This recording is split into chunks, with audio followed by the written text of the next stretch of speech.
하나님도 구원할 수 없는 7가지 유형의 사람들. 이 목록이 당신을 충격에 빠뜨릴 것입니다. 하나님의 무한한 사랑에도 불구하고 왜 어떤 사람들은 구원받지 못할까요? 이 질문은 신성한 사랑과 구원에 대한 깊이 있는 통찰을 제공합니다. 하나님의 사랑은 광대하고 의심의 여지가 없지만 그분의 원칙은 변함이 없습니다.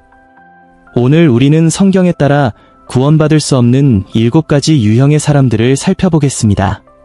이 내용은 두려움을 주기 위한 것이 아니라 우리의 선택의 중요성과 진정한 믿음의 필요성을 깨닫게 하기 위한 것입니다.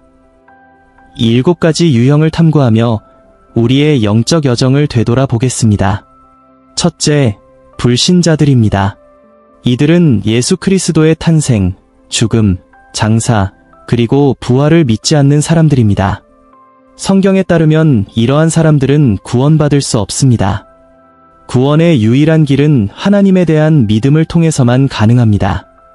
요한복음 3장 16절은 하나님이 세상을 이처럼 사랑하사 독생자를 주셨으니 이는 그를 믿는 자마다 멸망하지 않고 영생을 얻게 하려 하심이라라고 말합니다.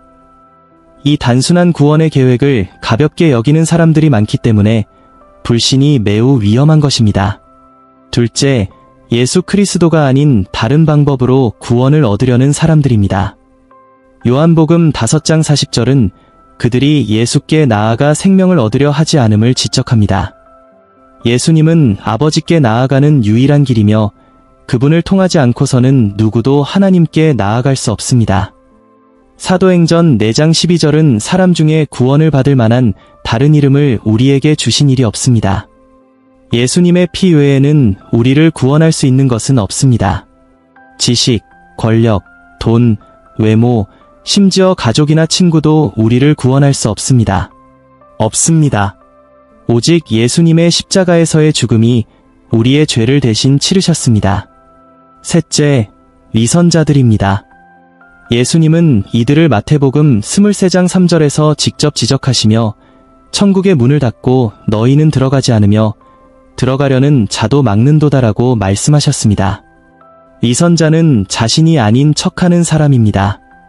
그들은 주일에 교회에 나와 경건한 척하지만 평일에는 세상 사람들과 다를 바 없이 살아갑니다. 그들에게 구원과 신앙의 삶은 단지 형식일 뿐이며 교회를 하나의 사교 모임으로 여깁니다.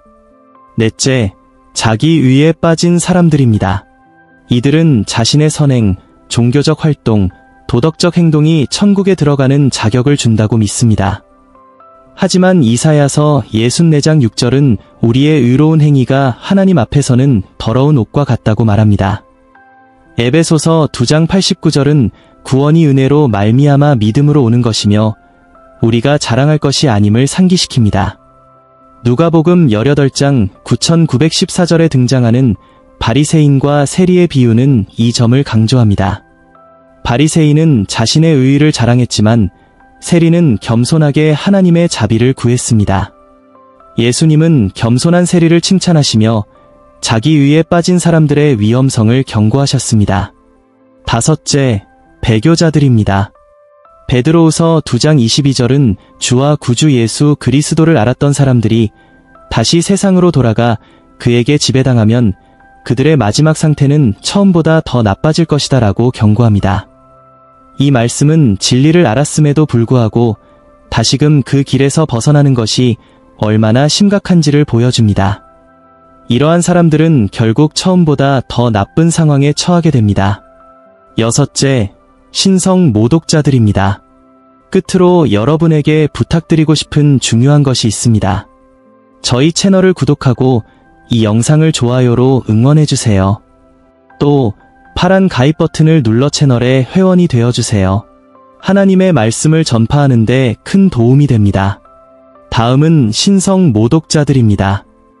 예수님은 마태복음 12장 31조 32절에서 이 주제를 다루시며 모든 죄와 모독은 용서받을 수 있지만 성령을 모독하는 죄는 용서받을 수 없다고 경고하십니다. 성령을 모독하는 자는 이 시대에서도 다가오는 시대에서도 용서를 받지 못할 것입니다. 어떤 사람들은 하나님을 모독하고 성령의 역사와 그 나타남을 조롱하는데 이것이 용서받지 못하는 죄로 여겨집니다. 따라서 성령에 대해 말할 때는 매우 신중해야 합니다. 하나님의 영의 역사에 대해 비하하는 농담, 연관성 또는 모임을 피하는 것이 중요합니다. 이러한 행동은 용서받지 못할 죄를 범하는 길로 이끌 수 있기 때문입니다. 마지막으로 성경에 따르면 이미 죽은 사람들은 하나님이 구원할 수 없습니다. 많은 사람들이 사랑하는 사람이 죽었을 때 목사나 종교 지도자들에게 기도를 요청하는 경우가 있습니다. 그러나 죽은 후에 그 사람의 운명을 바꾸는 기도는 불가능하다는 점을 이해하는 것이 중요합니다. 구원은 오직 살아있을 때만 가능하며 죽음 이후에는 더 이상 구원이 닿지 않습니다. 일부 사람들이 믿는 연옥의 개념은 하나님의 말씀의 진리에 근거한 것이 아닙니다. 구원은 오직 살아있을 때 이루어지는 것이며, 그러므로 우리는 삶 속에서 예수님께 삶을 맡기는 것이 중요합니다. 이렇게 구원받지 못하는 사람들의 7 유형을 이해하는 것은 구원의 본질에 대한 깊은 깨달음을 제공합니다. 이것은 하나님의 사랑의 부족 때문에 발생하는 것이 아니라 하나님께서 자신의 정의차 기준을 타협할 수 없기 때문입니다. 하나님께서 우리를 위해 아들을 십자가에서 죽도록 보내신 것은 최고의 사랑의 행위였습니다. 우리가 아직 죄인이었을 때도 그분은 우리를 위해 희생하셨습니다. 이 엄청난 희생 이후에도 누군가 믿기를 거부한다면 하나님은 다시는 자신의 원칙을 타협하지 않으실 것입니다. 이 7가지 유형을 되돌아보며 우리는 자신의 삶을 점검해야 합니다. 여러분은 정말로 예수님을 여러분의 주님이자 구원자로 받아들였습니까? 그렇지 않다면 지금이 바로 그 순간입니다. 휴거가더는 기독교인뿐만 아니라 비기독교인 사이에서도 많이 논의되는 주제입니다. 휴거는 단순히 예언된 미래 사건이 아니라 반드시 일어날 예언적 사건입니다. 그 정확한 시기는 알 수 없지만 데살로니 가전서 4장 15대 17절은 이렇게 말합니다. 그리고 나서 살아남은 자들이 그들과 함께 구름 속으로 끌어올려져 공중에서 주님을 만나게 될 것이며 우리는 주와 영원히 함께 있을 것이다. 이것은 우리가 조마 소망과 믿음으로 기다리는 순간입니다. 휴거는 예수님의 구원의 은혜를 믿고 죄에서 돌아선 주님의 백성들을 위한 특별한 사건입니다.